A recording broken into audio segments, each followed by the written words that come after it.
या गुरु जी को बनाना पड़ेगा।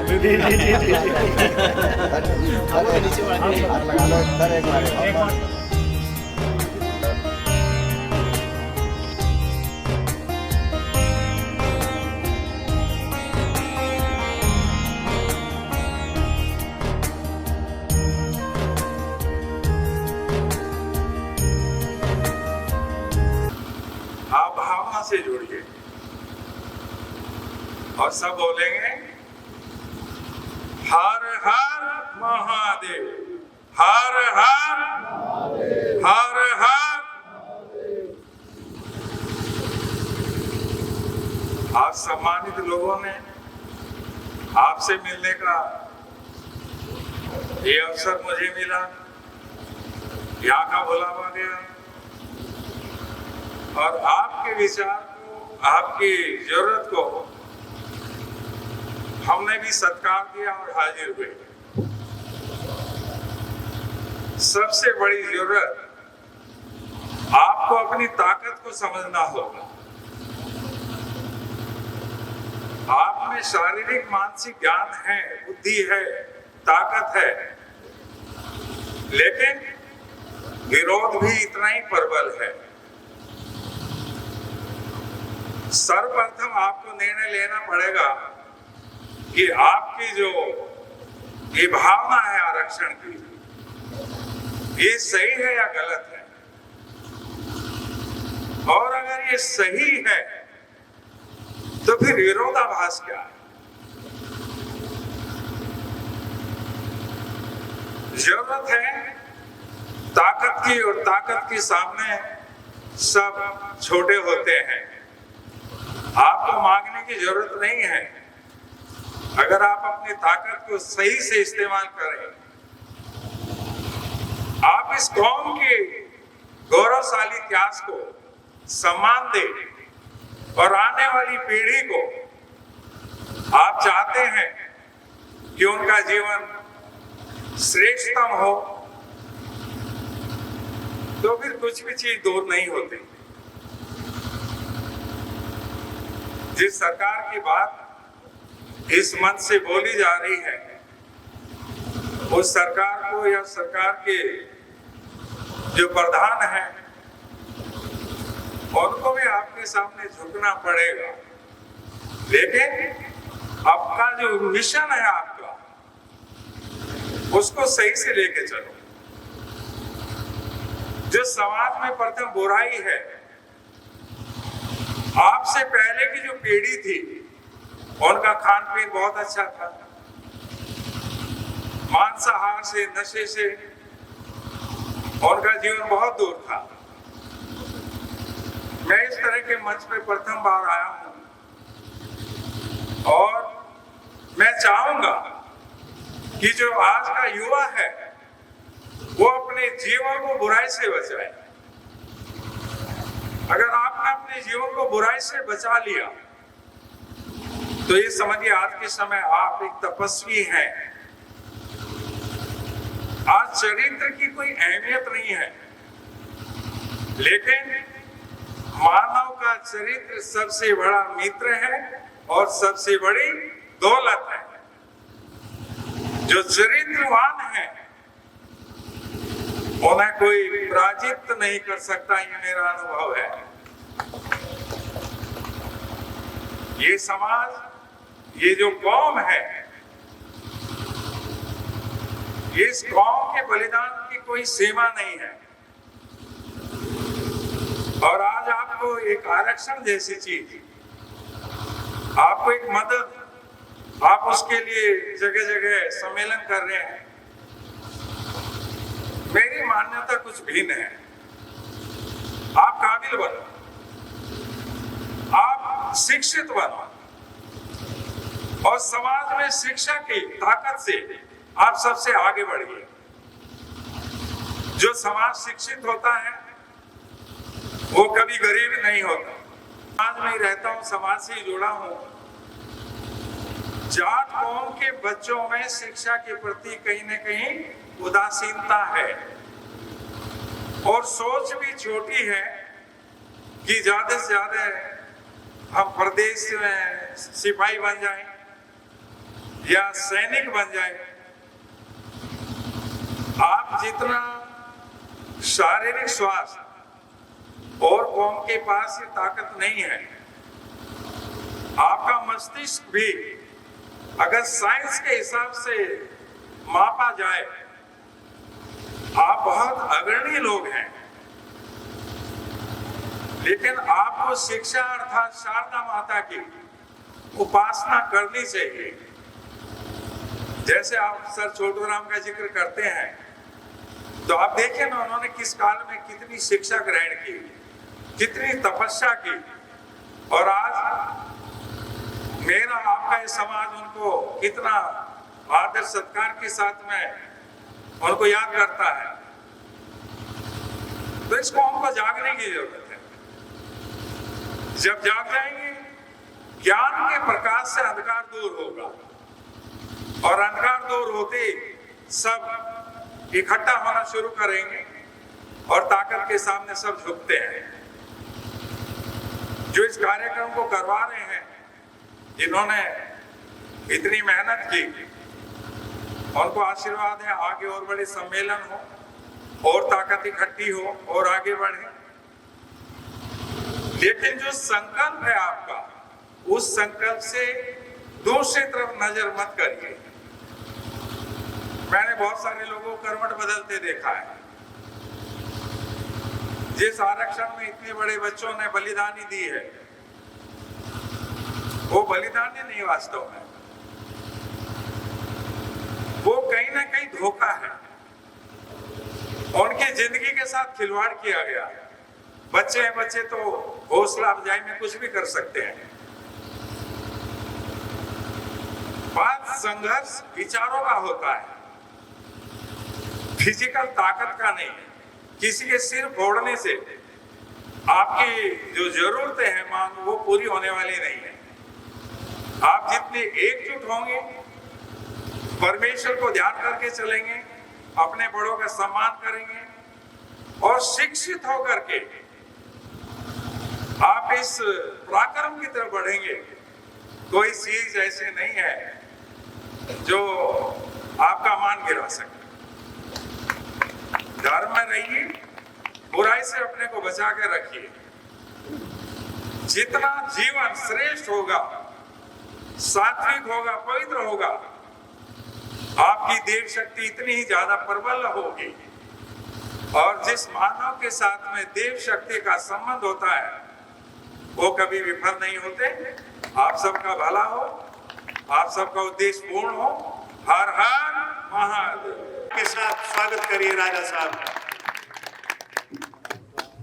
हेलो, सम्मानित मंच और सभा में सभी उपस्थित, मैं चरण प्रताप सिंह, परपुत्र राजा महेंद्र प्रताप सिंह, आप सबको प्रणाम करता हूँ। ये यहाँ पे आपने मुझे यहाँ पे बुलाया, मैं आप सभी का आभारी हूँ। ये मेरे लिए सौभाग्य की बात है कि मैं पहली बार राजा महेंद्र प्रताप सिंह इंटर कॉलेज में उपस्थित हुआ हूँ।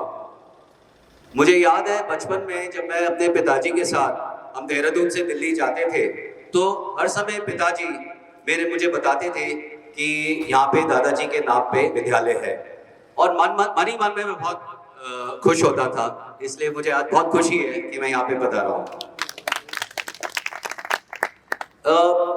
मैं बहुत गर्व फील करता हूँ कि मैं उस परिवार में जन्मा हूँ जिसमें एक नहीं दो क्रांतिकारी पैदा हुए हैं। एक मेरे परदादा राजा महेंद्र प्रताप सिंह, और दूसरे उनके परदादा राजा दयाराम, जो हाथरस के राजा थे। वे भारत के पहले राजा थे जिन्होंने 1817 में अंग्रेजों के खिलाफ बगावत करी थी। तो ये मेरे लिए बहुत गर्व की बात है। मैं दादाजी के बारे में कुछ दो बातें कहूंगा। राजा महेंद्र प्रताप सिंह का महत्व क्या है, या राजा महेंद्र प्रताप सिंह से हम क्या सीख सकते हैं। दादाजी का जन्म मुरसान में हुआ। वे हाथरस का एक भाग है। उनका जन्म 1886 में हुआ था। मात्र वो 3 साल के थे जब उनको राजा हरनारायण सिंह, जो हाथरस के वर्तमान राजा थे उस टाइम, उन्होंने गोद लिया था। 1908 में जब वो मात्र 22 साल के थे, उन्होंने अपनी 55 एकड़ जमीन आर्य समाज को गुरुकुल के बनने के लिए दान दी थी। जब वे 24 साल के थे, उन्होंने अपना जो पारिवारिक वृंदावन महल है उसको संस्था को दिया और प्रेम महाविद्यालय की स्थापना हुई। प्रेम महाविद्यालय पहला कॉलेज है या पहला टेक्निकल, भारत का पहला टेक्निकल या पॉलिटेक्निक कॉलेज है। 1912 और 14 में उन्होंने विश्व युद्ध में भाग लिया। वो फौजी नहीं थे, उन्होंने वॉलंटियर सर्विस दी और 2 साल बाल्कन वॉर में उन्होंने पार्टिसिपेट किया। अफगानिस्तान पहुंच के, काबुल पहुंच के उन्होंने भारत की पहली अंतरिम सरकार बनाई जिसको 25 देशों ने मान्यता दी। उसके वो राष्ट्रपति बने। 1929 में उन्होंने संसार संघ बनाया जो संयुक्त राष्ट्र बनने के लिए नींव का पत्थर स्थापित हुआ। उसी के लिए उनको नोबेल पीस प्राइज के लिए नामांकित किया गया था। और एक महत्वपूर्ण बात यह है कि उन्होंने पिछड़ी जातों को बहुत महत्व दिया। उन्होंने आगरा में एक सम्मेलन में हमारे ही समाज से रिलेटेड, जैसे हम जाट हैं, उन्होंने उनको जाटव का नाम दिया। मेरे ख्याल से ये बहुत बड़ा कार्य था उनका। 1957 में मथुरा के वो सांसद बने और उन्होंने, जैसे अभी भाई साहब बता रहे थे, उन्होंने भारत के पूर्व प्रधानमंत्री जी को हराया। सो कहने का मेरा मतलब ये है, एक व्यक्ति जिसने अपने जीवन में इतना कुछ किया हो, भारत की पहली अंतरिम सरकार बनाई हो, प्रेम धर्म स्थापित किया हो, हर प्रकार के दान दिए हो शिक्षा के लिए, एक राजा जिसने हर तरह का त्याग दिया हो, परिवार को त्याग दिया हो, अगर वो इतने कार्य कर सकता है तो हमें ये प्रेरणा लेनी चाहिए कि हम भी अपने जीवन में अपने देश के लिए कुछ बड़ा कर सकते हैं। आज का जो विषय है वो है आरक्षण। मेरा ये मानना है, सबसे पहले मेरे सवाल ये उठता है, क्या हमें आरक्षण चाहिए? हाँ, हमारे समाज को आरक्षण चाहिए। उसका कारण है क्योंकि हमारा समाज कृषि से पर निर्भर है, राइट। जो पहले हमारे पास जमीन थी, हम पहले जमींदार थे, जैसे जैसे परिवार बढ़ते गए हमारी जमीन घटती गई। आज की तारीख में हमारे जो किसान हैं वो आर्थिक रूप से कमजोर हैं। इसलिए सरकार को उनकी तरफ देखना चाहिए, उनको सहयोग देना चाहिए। हम लोग मांग कर रहे हैं कि हमें ओबीसी दिया जाए या हमें इकोनॉमिक ईडब्ल्यूएस जो 10% है उसमें उस रूप से आरक्षण दिया जाए। मैं एक कदम आगे बढ़ूंगा, हमें एक स्पेशल स्टेटस के रूप में आरक्षण देना चाहिए हमारे समाज को। और एक और बात है, हमारे उसी लोगों को देना चाहिए जो आर्थिक रूप से कमजोर हैं और जिनके पास अगर हम उसको कैसे डिवाइड करेंगे, जिनके पास शायद जमीन कम है। नहीं तो जो बड़े लोग हैं या जो जिनके आर्थिक रूप से जो मतलब सक्षम है, उस आरक्षण का नहीं तो वो फायदा उठा लेंगे। तो इसलिए आरक्षण सही जगह पहुंचना बहुत जरूरी है। अंत में मैं एक बात कहना चाहूंगा कि हम लोग आज के युग में बहुत बड़ी बड़ी बातें करते हैं कि हमें राष्ट्रवाद होना चाहिए, हमें देश के लिए कुछ करना चाहिए। हमें राष्ट्रवाद सिर्फ कहने से नहीं होता, बड़े बड़े भाषणों से नहीं होता और तिरंगा लहराने से नहीं होता है। सबसे पहले मुझे अपने आप को खुश करना होगा, मुझे अपने आप को सक्षम बनाना होगा, मजबूत बनाना होगा। फिर मुझे अपने परिवार को देखना पड़ेगा, उनको भी हमें उनकी देखभाल करनी पड़ेगी। फिर मुझे अपने शहर को देखना पड़ेगा या गांव को देखना पड़ेगा और वातावरण को देखना पड़ेगा, वातावरण को साफ रखना पड़ेगा, वातावरण की जो गंदगी है गंदगी को साफ करना पड़ेगा। तब जाके मैं मजबूत बनूंगा, तब जाके मैं देश के लिए कुछ करूंगा और कुछ बड़ा कार्य कर पाऊंगा, तब जाके मैं राष्ट्रवाद बनूंगा। धन्यवाद।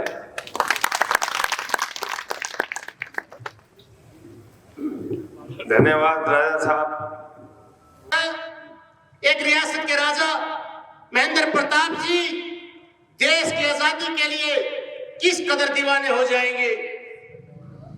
राजा साहब जिनका जन्म 1 दिसंबर 1886 को मुरसान रियासत के अंदर राजा घनश्याम जी की तीसरी औलाद थी और मात्र 3 वर्ष की आयु में राजा हरनारायण जी ने जिसको गोद लिया और वो हाथरस के राजा बने।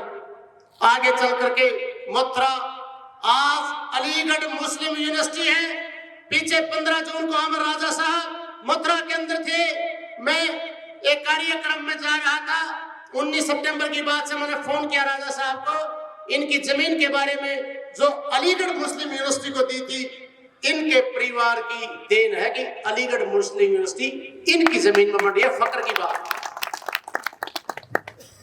राजा महेंद्र प्रताप जी, जिन्होंने 1 दिसंबर 1915 में भारत की निर्वासित सरकार का काबुल में गठन किया, जिसके वो राष्ट्रपति थे, मौलवी बरकतुल्ला जिस सरकार के प्रधानमंत्री थे, और काबुल के रेडियो से यह संदेश दुनिया को सुनाया गया। राजा साहब 1915 से लेकर के लगातार 32 साल तक 1940 तक विदेशों में इस रास्ते को बढ़ाया, जिस रास्ते पर बाद में नेताजी सुभाष चंद्र बोस निकले। 1940 में राजा साहब यहाँ आए और हमारी जो दूसरी लोकसभा थी 1957 से 62 तक, राजा साहब मथुरा से अपने सांसद रहे।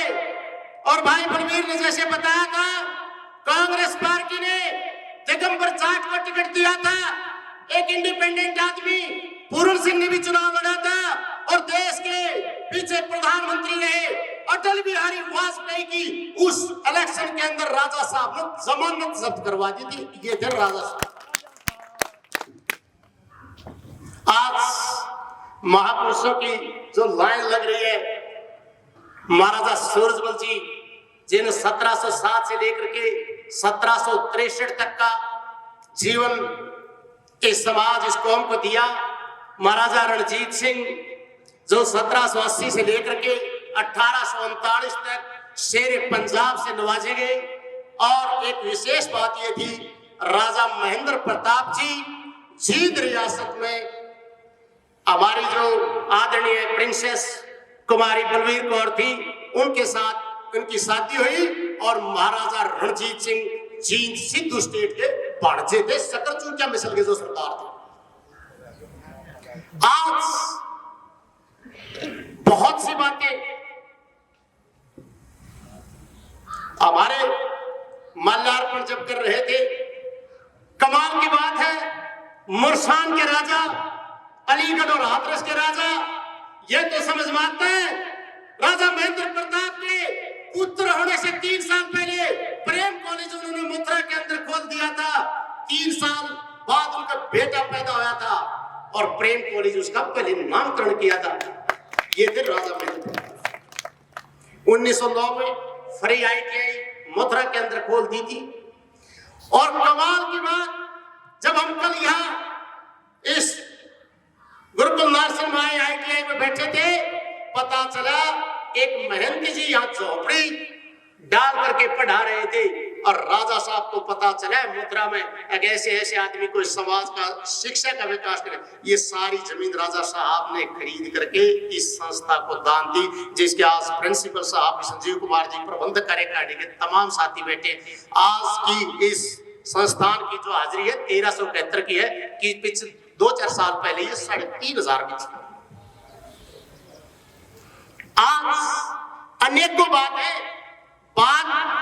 बातों में गुरुजी जो बात कह के गए थे, संत स्वभाव है, वो बात दूसरी एंगल से कह देते हैं, क्योंकि उनका विचार बड़ा होता है, व्यापक होता है, हमारा दायरा संकुचित होता है, संकीर्ण होता है।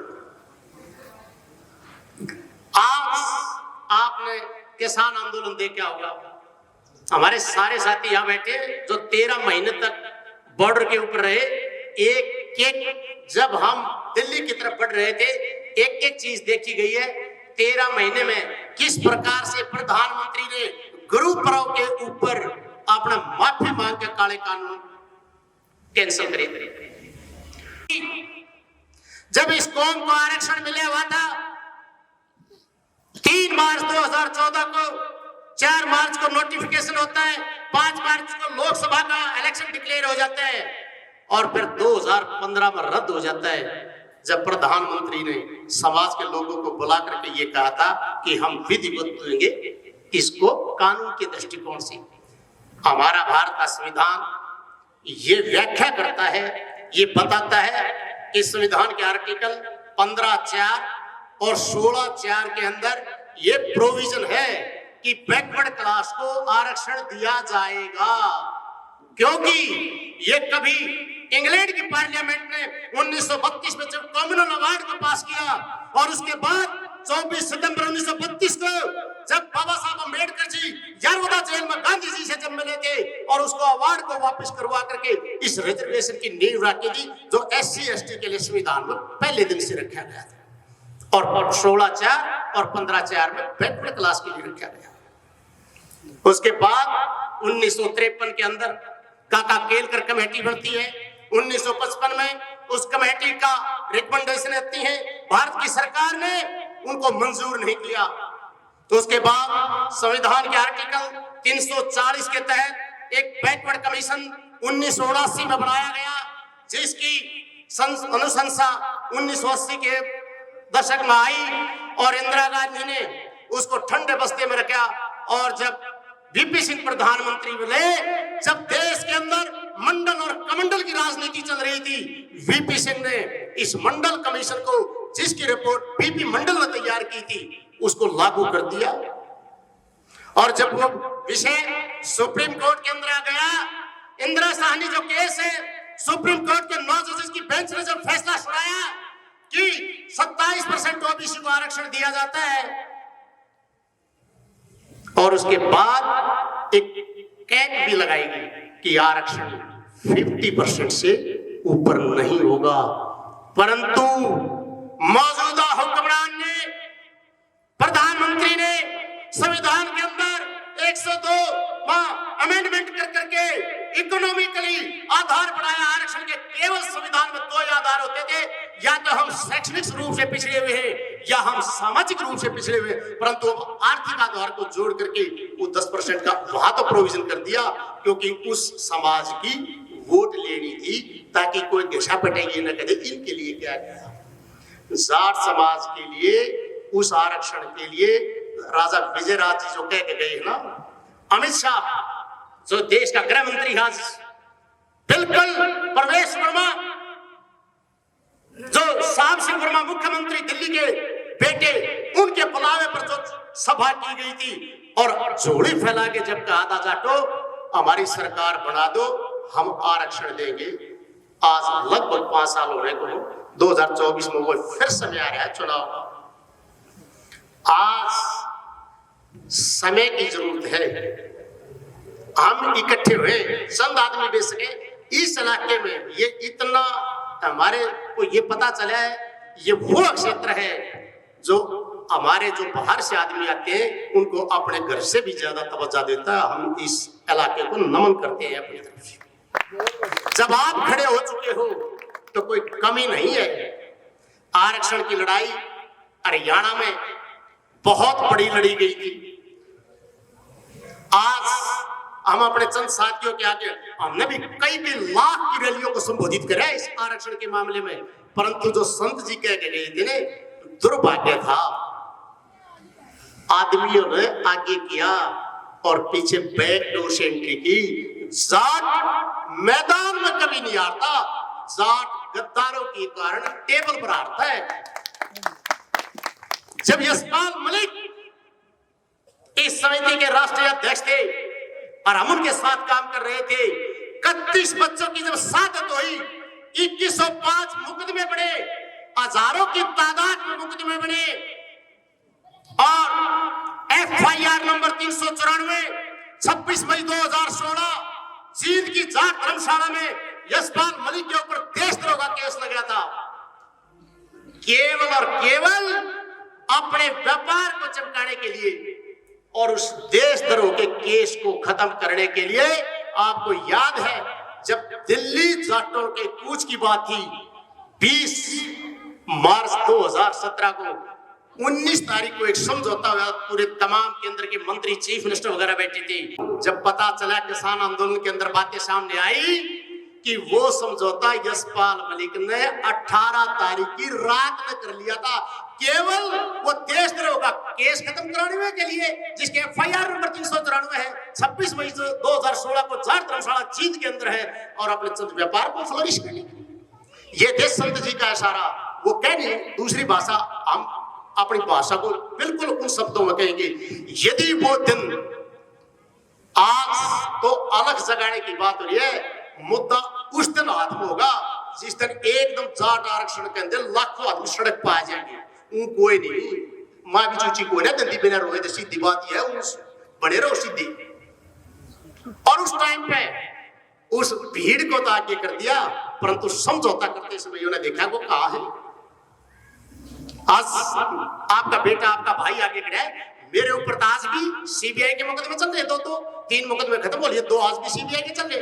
और एक ताजा घटना बता देता हूं, आपने अभी नू मेवात की घटना सुनी होगी आपने, हरियाणा में।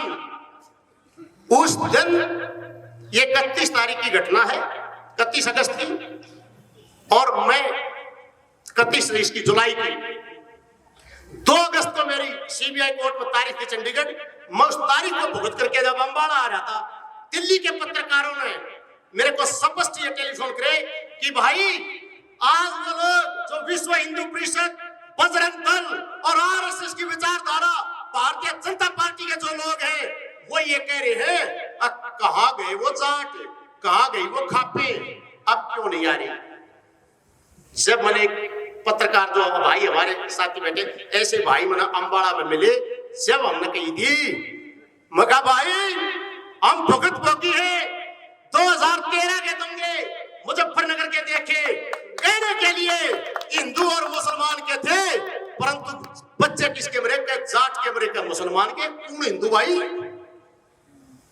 उसके बाद 2016 का युवा आरक्षण की आग आपने देखी हरियाणा में, बच्चे किसके मरे, जाट के। 2020 का जब किसान आंदोलन चला, 13 महीने क्या नहीं किया गया, कभी खालिस्तानी, कभी उग्रवादी, कौन सी उपाधियां नहीं दी गई।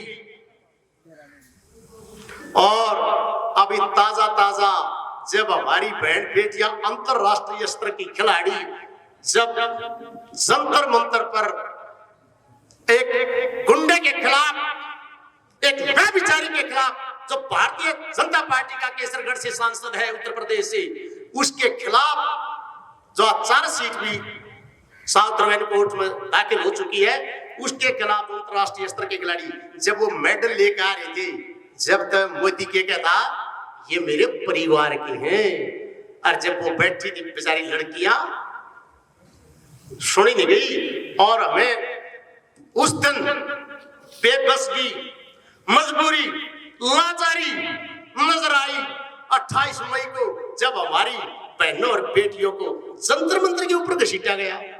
फिर और भाई किस चीज की बाट देखा, हम कौन सा तक और बाकी रह जाता खातरी सरकार ने देना। और फिर यह नूह की घटना थी। मैं 2 अगस्त में जो वीडियो बनाया 40 लाख लोग देखे, और एक बात, एक आदमी है हमारे पास, इस कौम के पास, जब राजा महेंद्र प्रताप जी थे वो समय बीत गया था, रह आजम दीन बंधु सर छोटूराम जो सेंट स्टीफन कॉलेज से 1905 में ग्रेजुएशन करते हैं, और एक कमेरे वर्ग का सरकार जब बढ़ाते हैं लाहौर में बैठ करके, ये किसान की जो एमएसपी थी ये वहां लाहौर में बैठ के तय करती थी उस आदमी ने। इस आदमी की देन थी, किसान आंदोलन चल रहा था। क्योंकि बंटवारा 2 प्रदेशों ने झेला इस देश के अंदर, कह तो पंजाब ने और कह बंगाल ने। पंजाब जो इलाका था 29 जिले का पंजाब था, 16 जिले आज पाकिस्तान के अंदर है, 6 आज पंजाब में, 5 आज हरियाणा में, 2 आज हिमाचल प्रदेश में। इस 29 जिले का पंजाब था। उधर से बंगाल, ईस्ट बंगाल और वेस्ट बंगाल बनाया, फिर पाकिस्तान और इंडिया बना, उसके बाद बांग्लादेश और पाकिस्तान बना। इतना बंटवारा झेला उन्होंने। और चौधरी छोटूराम जी ये कहने, मैं 2 बात कहूंगा इस आदमी को। एमएसपी 1943 के अंदर भारतीय वायसराय लॉर्ड वेपल ने जब 11 के 11 चीफ मिनिस्टर की मीटिंग बुलाई दिल्ली के अंदर गेहूं का रेट तय करने के लिए, तब ये कहा कि गेहूं का रेट 6 रुपए मन तय करते हैं। जब चौधरी साहब ने कहा था कि 10 रुपए तो नीचे दी तो खड़ी फसल में आग लगा दूंगा, या दशड़ की थी या चेतावनी थी आपके भरोसे। जब लॉर्ड वेपल ने कहा कि कमाल करते हो चाहे साहब, आप अकेले आदमी हो, 10 चीफ मिनिस्टर और भी तो बैठे हैं, ये तो रेट को बढ़ाने के लिए नहीं कह रहे। बोला ये चीफ मिनिस्टर गेहूं खरीदने वाले हैं, मैं गेहूं बेचने वाला हूं, रेट बनना चाहिए। और आपके लिए ताज्जुब की बात थी, 1943 में लॉर्ड वेबल ने गेहूं का रेट रिवाइव करके 11 रुपये मन हुआ, 1 रुपया ऊपर। ये थी आपकी ताकत, ये है किसान आंदोलन, ये है एमएसपी। और जो मंडी है, ये मंडी का एपीएमसी है 1938 में लाहौर की असेंबली ने चौधरी साहब ने पास करा दिया। वो थे नेता। आज नेता जे अंदर से एक एमपी सांसद ने पूछ लेने, भाई आरक्षण की आवाज चाहिए ना भाई, मैंने तो दूसरे की भी वोट लेनी है। और जब किधर बूथ पे नो करना हो, पोलिंग करानी है, भाई थारा भाई हो, थारा ताकूर कौन है? गलत तो नहीं। उनको जब वो चौपाल में वोट मांगने के लिए आए, पूछो कि एक भाई आज बहुत से लोग जो भ्रष्टाचार में डूबे हुए, अंदर खाते बरादरी का हमारी का चोला पहनते हैं और सरकार से चोरी से मिलते हैं दिल्ली के अंदर, दिल्ली के गलियारों। ये है धोखा। यह धोखा नहीं हो सकता, यह धोखा नहीं हो सकता, ना होया ना क्या हुआ, धोखा वो करता। तो मैं बहुत ज्यादा टाइम लगा रहा था साहब, दुबरिया में नहीं ज्यादा टाइम लगा। तो देखो चौधरी चरण सिंह जी, एक किसान का बेटा प्रधानमंत्री बना, कितना अच्छा लगा। पर बदकिस्मत हमारी ये है, छोटा टेन्योर मिला। महाराजा रणजीत सिंह, जिसको शेरे पंजाब कहा गया, जो एक बहुत बड़ी शख्सियत थी, ये लोग हमारे बीच में। टिकैत साहब ने आंदोलन की, किसान आंदोलन की शुरुआत करवाई। भगत सिंह, ये परिवार वो परिवार है जो खटकड़ कला से चल करके बंगा, जब पाकिस्तान का जला लायनपुर होता था, इनके दादाजी वहां चले गए और 25 अक्टूबर 2006 को अंग्रेज सरकार एक ऐसा कानून लेकर आई थी, जिसका बेटा नहीं होगा उसकी जमीन हड़प कर ली जाएगी। और वो आंदोलन सरदार भगत सिंह के पिताजी सरदार किशन सिंह जी, इनके चाचा सरदार अजीत सिंह जी, इनके छोटे चाचा जो भगत सिंह से भी छोटी उम्र में चले गए थे, सरदार स्वर्ण सिंह से 6 महीने छोटा था भगत सिंह थे जब डेथ हुई। वो उन्होंने जब आंदोलन किया तो वो आंदोलन लायनपुर में केवल 10,000 किसान इकट्ठे हुए थे और मुख्य वक्ता सरदार अजीत सिंह थे, जो हमारे भाई संचालन कर रहे। इस तरह मंच का संचालन एक लोकल पत्रकार बंके दयाल जी कर रहे थे। और जब अजीत सिंह का नंबर आया तो ये आवाज जमाई थी स्टेज से, पगड़ी संभाल के जट्टा, ये वहां से बोला गया था लायनपुर से। और वो आंदोलन 7 महीने चला। और जब भगत सिंह का जन्म होता है, उससे चंद पहले तीनों भाई जेल से छूट के आए थे। तो भगत सिंह की दादी ने जब ये कहा था कि मेरा बेटा बाघा आड़ा है, इसके बाघ तो मेरे छोरे छोटे हैं, इसलिए भगत सिंह नाम रखा था। कुर्बानी वैसे नहीं थी। मैं बहुत लंबा बोल गया, परंतु मैं आपसे हाथ जोड़ के अपील करता हूं, एक तो वो लोग अपने दिमाग को बिल्कुल भी जोर ना डालें। आप जो लोग यहाँ पर आए हो, ये वो लोग हैं, जब आपके मुद्दा समझ में आ गए, जब आप क्षेत्र में निकलोगे तो आपके पीछे किसी का 1000 होंगे, किसी के 500 होंगे, किसी के ट्रैक्टर ट्रॉलियां होंगी। आप अपना मन पक्का कर लो, बाकी लैंड तो आपके पीछे लगनी है। इस क्षेत्र के अंदर आज सिंह साहब जैसे हमारे को कह रहे थे कि जी आज तो है लड़न की कोई दिक्कत नहीं है, भगवान एक चीज तो बख्श दे, इन गद्दारों से बख्श दे जो धोखा समझौता कर जा है और उस टाइम हमारे पर तजर्बे की कमी रह जाए नहीं था। जब उस टाइम परमात्मा आंख खोल देता नजारा दूसरा हो या कमी रह गई हमारे अंदर भी नहीं पता लगा, इतना दिमाग का नहीं था। तो आज आप शर्मत है। एक आधा भाई जिसका नाम लेना रह गया होगा, मैं चाह रहा था मीनू बहन अपने अल्फाज कुछ कहती। बहन जी मथुरा के अंदर भी 15 जून को वहां पर उस कार्यक्रम आए थी। राजा चरत प्रताप सिंह जी उस कार्यक्रम के अध्यक्ष थे। आज भी बहन जी आगरा से चल के आई है और अकेली हमारी बेटी बहन है। और आपके लिए स्पेशल तालियां मीनू बहन के लिए ताली बजाओ। और आप मैं 2-3 बार कुलबीर जी को टेलीफोनिकली ये कह चुका हूं कि भाई मीनू बहन को आगे करें, क्योंकि किसान आंदोलन में हमारे पास 6-7 जो बहने हैं ना वो पूरी बोल्ड होकर आगे आ रही है। 4 दिन पहले हम सरकार का पुतला उच्चारण फूक के आया 23 तारीख में। ये सरपंच साहब बैठे पीछे अशोक भाई यही फूक के आए थे 23 तारीख में सरकार का। तो बिल्कुल निश्चित रहो भाई, 2 चीजें भी यकीन कर लो, कहता परमात्मा और भाईचारा और भगवान हाजिर नाजिर मान के अपना दिल में पवित्र कर लो। एकता कहने में बहुत अच्छी लागे है, परंतु या वो है नहीं करती। जिसने गद्दारी बेईमानी और चोरी करने की आदत है ना, उन्हें चाहे एक फांसी में तख्ता में ले जाओ, जब भी कोई जुगाड़ ढूंढेगा तो कर बचा जाऊंगा। तो आपका बहुत समय ले लिया, राजा साहब से माफी चाहूंगा। तो आप इस अलग को 24 का चुनाव आ रहा है भाई, इस टाइम अंगड़ाई ले लो। और भी कार्यक्रम होंगे, और भी कोई भी सभा है, कोई भी साथी कार्यक्रम करे, उनका हम स्वागत करते हैं भाई। 2024 से पहले कम से कम जाट समाज ये कह दे भाई, कह तो सरकार केंद्र सरकार जाटों को आरक्षण दे दे ओबीसी में, नहीं तो भाई हमारी बात ना देखियो, थारा दूसरी तरफ मुंह करा गया।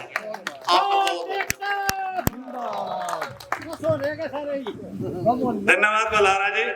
भी रख के जा रहा हूं, लेकिन जाटों को छलते चले जा रहे हैं। और सरकार कोई भी आए, हमें जब तक आरक्षण नहीं मिलेगा हमें तो ये संघर्ष करते ही रहना है। हरियाणा में संघर्ष करते समय कम से कम 31 लोगों की शहादत हुई, लेकिन वहां किसी भी तरीके का आरक्षण नहीं मिला। आज मैं आप लोगों से एक वादा करता हूं कि हमें आपका धन नहीं चाहिए, सिर्फ आपका हमें अपने साथ एक हाथ उठा के हमारा साथ दे दो। ये जो चुनाव का समय आ रहा है, क्योंकि मांगने का भी एक समय होता है। किसी के घर पे खाना बनाना हो और हम वहां खाना मांगने लगे तो हमें कुछ नहीं मिलेगा। चुनाव आ रहा है और सत्ता की चाबी, सत्ता का रास्ता इसी उत्तर प्रदेश से गुजरता है। 80 लोकसभा सीट अकेला उत्तर प्रदेश देता है। भाजपा के ऊपर उत्तराखंड, हरियाणा, इन जाटों की कोई चिंता नहीं है। इन जाटों से यह घबराती भी नहीं है। यदि ये घबराती है तो उत्तर प्रदेश के जाटों से घबराती है। सहारनपुर से और फतेहपुर सीकरी तक का जो इलाका जो तुम्हें जाटलैंड मीडिया बोलता है, ये वाकई जाटलैंड है। यदि आप लोगों ने आपके भी चूक कर दी तो ये आरक्षण आपको नहीं मिलेगा। चुनाव के डिक्लेयर होने से पहले आपको आरक्षण मिल सकता है यदि सब लोग हाथ उठा के हमारे साथ चले। अब मैं देख रहा हूं अखिल भारतीय जाट आरक्षण संघर्ष समिति, जिसका मैं प्रदेश अध्यक्ष हूं, हमने सबसे ज्यादा संघर्ष हम कर रहे हैं, लेकिन ये सरकार अपने प्रायोजित लोगों के द्वारा इस संघर्ष को कमजोर करने के लिए वो अपने फेवर में केवल वोटों की राजनीति कर रहे हैं। उन्हें आरक्षण से कोई लेना देना नहीं। जहां भी बुलाए जाते हैं वो गिने चुने लोग बुलाए जाते हैं। हमने भी एक अपना रास्ता अपनाया है कि हमें इनके सामने हाथ फैलाने से ज्यादा अच्छा है कि हम जनमत संग्रह करें, जनता के बीच में जाएं और जनता के द्वारा ही इन पर असर पड़ेगा। ये जो चुनाव आ रहा है, क्योंकि शॉर्ट टाइम की बात है, क्योंकि समय ज़्यादा हो गया है, मैं आप लोगों से सिर्फ इतना ही कहूँगा कि किसी झांसे में ना आए। आने वाले चुनाव से पहले अखिल भारतीय जाट आरक्षण संघर्ष समिति के साथ आप केवल तन से खड़े हो जाइए। हमें किसी के धन की भी जरूरत नहीं है और ये आरक्षण आपको मिल के रहेगा।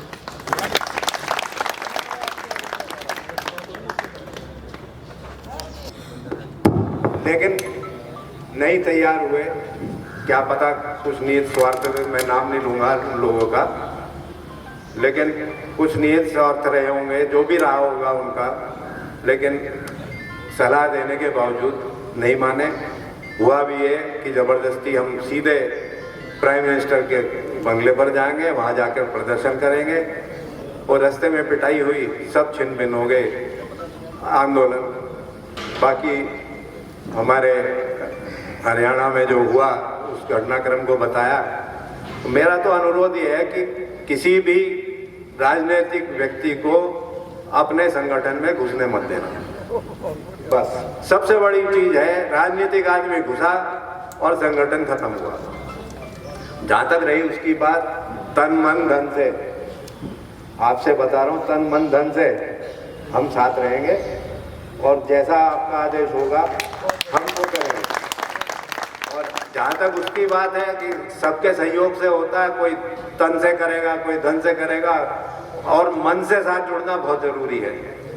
जहाँ तक आरक्षण की बात है कि जो पिछले लोकसभा के हमारे उत्तर प्रदेश के इलेक्शन होने से पहले एक मीटिंग इन्होंने नॉन पॉलिटिकल आदमियों की बुलाई थी। मैं जाता नहीं किसी उसके अंदर, लेकिन बहुत आग्रह करा किसी ने, तो दिल्ली गए और हमारे गृह मंत्री जी ने बिल्कुल ऐसे करके कुर्ता कि जाटो मेरे कुर्ते में अपने उसकी भीख डाल दो। ये गृह मंत्री जी का, मैं उस सभा का साक्षी हूँ। लेकिन बढ़िया तो जब होता भाई साहब, जब वो कुछ कर देते, बढ़िया तो उनसे करवाना है। अभी तो कुर्ता उठाया, बनियान भी उठवाना पड़ेगा, ऐसे नहीं मानेंगे वो। तो अपना बल दिखाओ। आप जगह जगह बढ़ जाओगे तो कुछ नहीं होगा। मेरा अलग वो हो गया, दूसरे का अलग हो गया, तीसरे का अलग हो गया। 36 तो यहाँ पर हमारी जाट मज़हबा बनी पड़ी है। एक मंच पे आओ, एक मंच से आप जुड़ोगे, किसी का भी नाम हो जाए मिलेगा तो हमारे बच्चों को। हमारा तो निकल गया टाइम, लेकिन कम से कम हमारे बच्चों के लिए तो हम कर लें कुछ। हर कोई व्यक्ति सामर्थ्य नहीं है, और आप लोग जुड़ेंगे, एक जगह जुड़ के चलेंगे तो उसका प्रभाव पड़ेगा। वरना तो राजनीतिज्ञों का तो काम क्या है कि तोड़ फोड़ मचाओ और आनंद लो। तो मेरा तो आप लोगों से यही अनुरोध है कि एक मंच पे आके अपने मन से जुड़ो। एक नहीं, एक जितने भी सभा में आज उपस्थित लोग हैं, और जो 20-20 भी आदमी ले आए तो देखिए कितना बढ़ जाएगा। और संख्या के बल से कुछ नहीं होता। हमारा जो संकल्प है, आज हम सभी संकल्प लें कि हमें इससे जुड़ना है, आंदोलन से मिलकर चलना है, तो काम चलेगा। वरना तो भ्रमित होते रहेंगे, सभाएं होती रहेंगी, खाना खिला दिया, पानी पिला दिया, सब अपने अपने घर चले गए, हमें पगड़ी पहना दी, इन्हें महिला पहना दी। इन चीज़ों से नहीं होता। हमें भी मन से साथ लगना पड़ेगा, आप लोगों को भी साथ लगना पड़ेगा। जब हमें, मेरा तो यही आपसे अनुरोध है कि अपने मन से जुड़ो, तन से जुड़ो। धन की आवश्यकता, जैसे बलबीर सिंह जी ने कहा, बल्कि धन की आवश्यकता नहीं है। जब अब पहले भी आंदोलन हुए और हमारी बिरादरी तो ऐसी रही है, किसी ने हलवा बनवा दिया, किसी ने पूरी बनवा दी, किसी ने घी दे दिया, काम चल गया। हम लोग कुर्सी पे बैठने वाले लोग नहीं है ना, हमें शर्म है नीचे बैठने में। पल बिछाया, बैठ गए उसके ऊपर, अपनी कर ली पंचायत। इस चीज की भी हमें जरूरत नहीं है। हम तो किसान हैं, नाम ही राजा जुड़ा हुआ, पक्का किसान हूँ, पक्का जाट हूँ, कहीं बैठा लो मुझे, मैं शर्म नहीं करता। और कोई भी जाट शर्म नहीं करने का।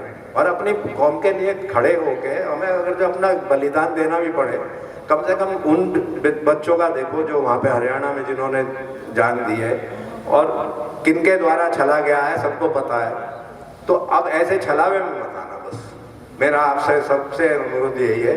और जब हम आपके साथ हैं, जैसा भी आप लोगों का आदेश होगा, आपके साथ रहेंगे हमेशा। धन्यवाद। बात तो की जाती है, लेकिन हमारे कुछ साथी या भाई या हमारे बुजुर्ग कुछ विरोध की बात करते हैं। हमें समाज को एकजुट लेकर चलना है। हमारे पास खेती थी, इसके अलावा और कोई ज़्यादा रोजगार नहीं थे। अब धीरे धीरे समाज बढ़ रहा है, खेती घट रही है।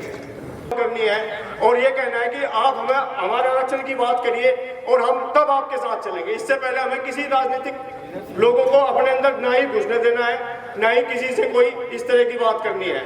आप सभी को राम राम। हम तो निकल पड़े हैं मंजिल पर, ठोकरे खाते खाते मंजिल मिल ही जाएगी। गुमराह तो वो हैं जो घर से निकले ही नहीं। अरे घर से निकलना पड़ेगा, अपना रास्ता चुनना पड़ेगा, अपनी डगर चुननी पड़ेगी। वो डगर पहाड़ों से जाए या नदियों से जाए या जंगल से जाए, हमें अपनी मंजिल पर पहुंचना ही पहुंचना है। और हम आज यहाँ इकट्ठे हुए हैं किस लिए हुए? एक मैसेज देने के लिए, इस सरकार को मैसेज देने के लिए यहाँ पे इकट्ठे हुए हैं। और हम चाहते हैं कि सरकार मैसेज से ही मान जाए, ना हम फिर व्हाट्सएप करेंगे। व्हाट्सएप से नहीं मानेगी तो फेसबुक जाएंगे, उसके आगे भी बढ़ेंगे, कॉल करेंगे। और कॉल से भी नहीं मानी तो ढोल नगाड़े बजा करके उनकी छाती पे बैठ जाएंगे, लेकिन आरक्षण लेकर के रहेंगे। आज यहां से, इस धरती से हम जब उठेंगे, एक बार हमें अपना निश्चय लेना है, अब करना है कि भाई हमें आरक्षण लेना है तो लेना है, चाहे कुछ भी हो जाए। ये चीज़ बहुत बड़ी है, इसके लिए संघर्ष तो करना लाजमी है अपने। लेकिन मैं ये कहूँगा कि सारा कुछ इन राजनीतिक लोगों के ऊपर ही दारोमदार है। रामचंद्र गुप्त ने हमें आरक्षण दिया था, तो आरक्षण भी राजनीतिक लोगों से ही मिलेगा। उनको भी हम कन्विंस करें, अपने प्रतिनिधि चुन करके भेजें, या उन प्रतिनिधियों को अपने द्वारा हम इस तरह से आग्रह करें उनसे कि हमारी आवाज़ को विधानसभाओं में या लोकसभा में जाकर के उठाएं। वर्तमान में हमारे सामने लोकसभा का चुनाव है, उस चुनाव में हम देखें कि कौन हमारा प्रतिनिधि हमारी आवाज़ को वहाँ बुलंद कर सकता है।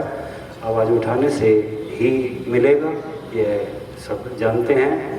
और जब हम एक आवाज़ हमारी होगी तो निसंदेह वह बहुत बड़ी आवाज़ होगी। इतनी मेहनत कर रहे हो, इतना बोल रहे हो, मुझे ज्यादा कुछ नहीं आता, मैं मंच में पहली बार आई हूँ, लेकिन आप अपने बच्चों को भी लेके आइए। युवा संगठन इज बेस्ट संगठन। अगर युवा संगठन आगे नहीं जाएगा तो आप क्या करोगे? अगर आप जाओगे तो लोग क्या कहेंगे? अरे तो बुजुर्ग आए हैं, ना तो आपसे कोई डरेगा, ना कोई आपको आरक्षण देगा, कुछ नहीं करेगा। लेकिन जब युवा संगठन जाएगा तो उससे दिल्ली की राजधानी हिल जाएगी।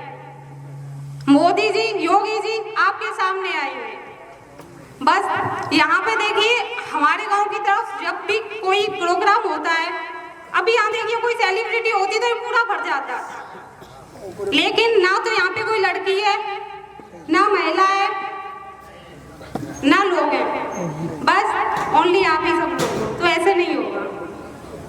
बस मैं आपसे कहूंगी, आप आते हो, आपके घर में आपके बेटे हैं और आपकी बेटी हैं, हाथ जोड़ के आपसे रिक्वेस्ट है, आप उनको भी लेके आइए, तभी जाट आरक्षण आगे बढ़ेगा। अभी क्या हुआ, मैंने मेडिकल डिपार्टमेंट से बीएससी नर्सिंग किया है, तो उसमें क्या हुआ, मैं 3 पॉइंट से रह गई। क्यों? क्योंकि मैं जाट थी और मैं जनरल में आ रही थी, और जो लोग एसटी एससी में आ रहे थे, जिनकी मार्क्स मेरे से कम थे, वो जॉब लग गए, तो मुझे बड़ा दुख हुआ। तो मैं नहीं चाहती जो मेरे साथ हुआ वो सबके साथ हो। तो प्लीज आप सब लोग, आप खुद भी आइए और अपने बच्चों को भी लाइए, तभी सब आगे बढ़ेंगे। ये आरक्षण का मुद्दा कोई नया नहीं है, ये बहुत सालों से जो है ये मुहिम चल रही है। इस मुहिम में बहुत नौजवानों की जानें भी गई हैं। किन्हीं कारणवश हमारे कुछ साथियों द्वारा गलत निर्णय लेने के कारण इस मुहिम में तोड़ाफोड़ी हुई और ये फेल हुआ। अब पुनः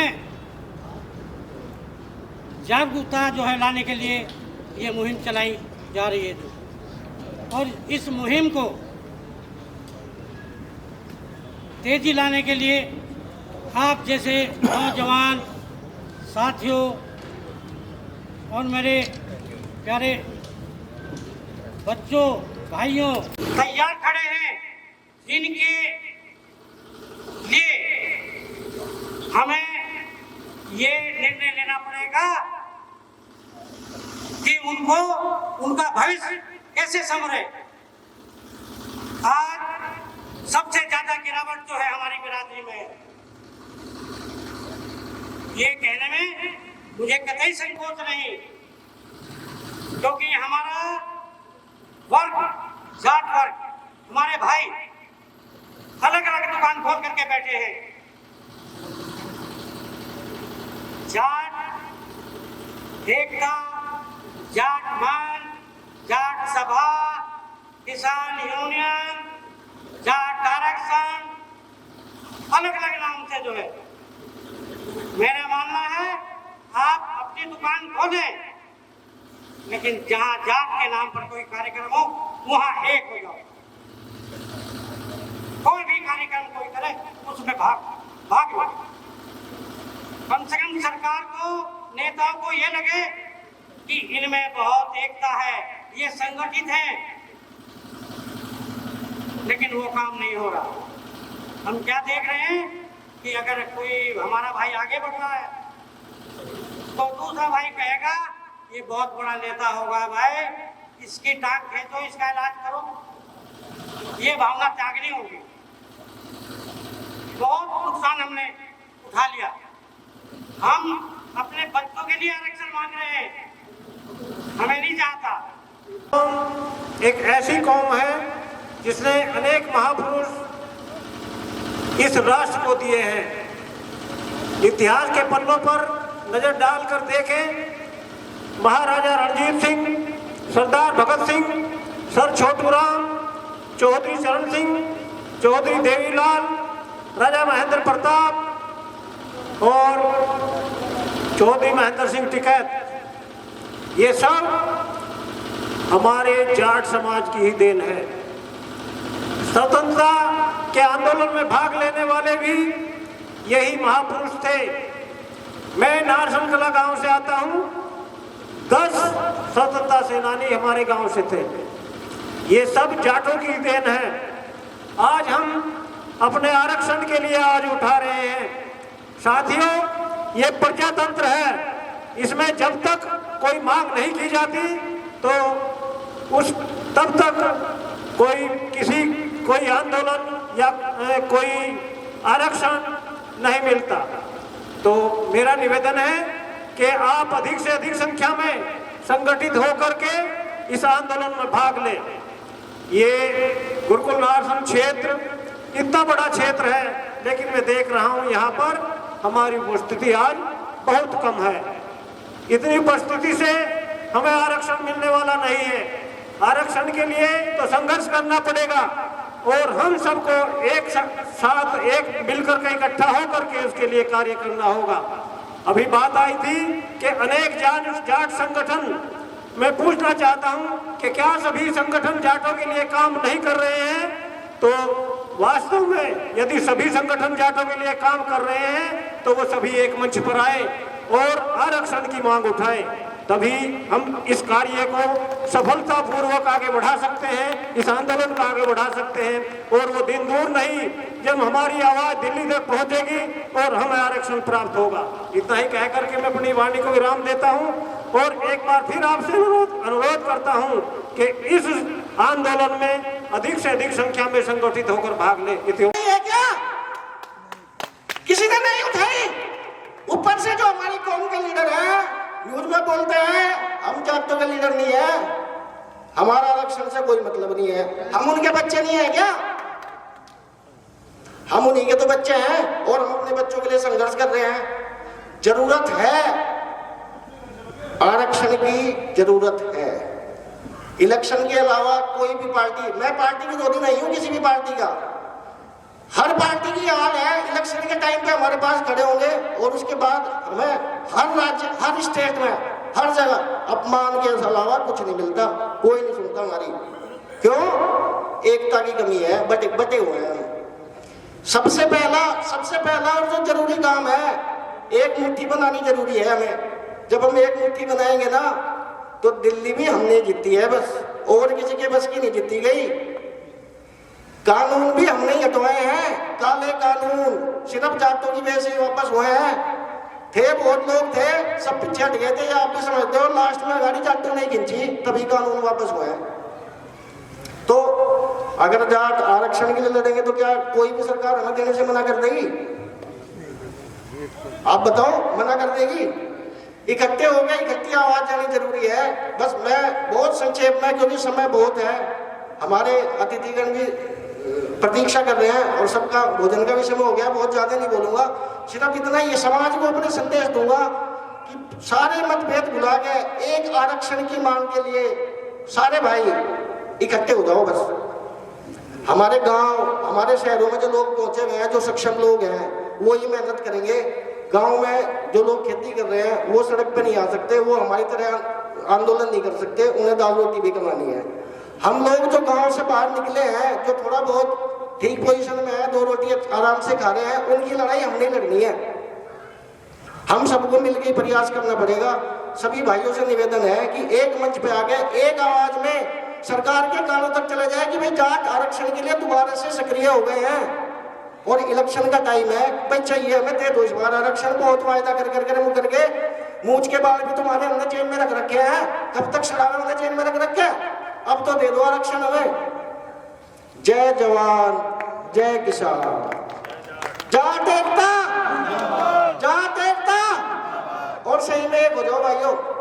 राम राम सभी को। सम्मानित मंच, दूर दराज और दूसरे राज्य से भी आए हुए सभी बिरादरी के भाइयों को बहुत बहुत धन्यवाद कि उन्होंने अपना कीमती समय दिया। इस कार्यक्रम के आयोजन में मुख्य सहयोग प्रबंधक अरविंद राठी जी, आपका बहुत बहुत धन्यवाद, आपने बहुत सहयोग किया। अध्यक्ष जी सुभाष चंद्र वर्मा जी, ITI प्रबंधक अरविंद आर्य जी, इंटर कॉलेज प्रबंधक संजीव कुमार जी, धर्मेंद्र राठी जी, अशोक प्रधान जी, मनोज धारीवाल जी, मनोज चौधरी जी जो गाजियाबाद से आए हैं, और भी बहुत अन्य साथी हमारे बड़े भाई retired jail superintendent Ompal Singh ji, Chaudhary Jagbir Singh ji, और भी बहुत सारे साथी संगठन के, उन्होंने बहुत प्रयास किया। मैडम साहब, समय कम था, आयोजन नारसन के अंदर ही 2-3 हो गए, दंगल आ गए, कुछ देर भी ज्यादा हो गई, आज इतवार के दिन ज्यादा, और फिर डेंगू का कहर। तो खैर सबका बहुत बहुत धन्यवाद, शुक्रिया। आप सभी के ने अपना जो कीमती वक्त तन मन धन से सहयोग किया है, उसके लिए मैं अपने अखिल भारतीय जाट आरक्षण संघर्ष समिति की ओर से आप सभी को धन्यवाद देता हूँ।